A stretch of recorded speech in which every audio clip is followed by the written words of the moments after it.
In this video, I'm going to show you how to track your emergency fund in Monarch Money. Let's get started. Monarch Money allows you to track your emergency fund using goals or by monitoring a dedicated savings account for clear progress. To set this up on desktop, go to the Goals tab from the sidebar and click Add Goal. Choose a savings goal, then name an emergency fund.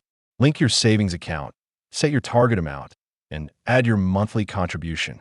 Once created, you will see a progress bar showing how much you have saved compared to your goal, along with an estimated timeline.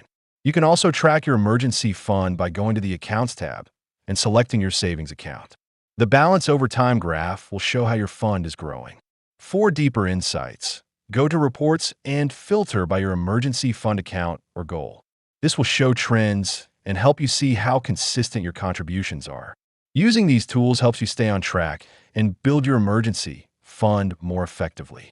If you want to support our channel, feel free to use our affiliate link in the description below. Thanks for watching, and I will see you in my next video.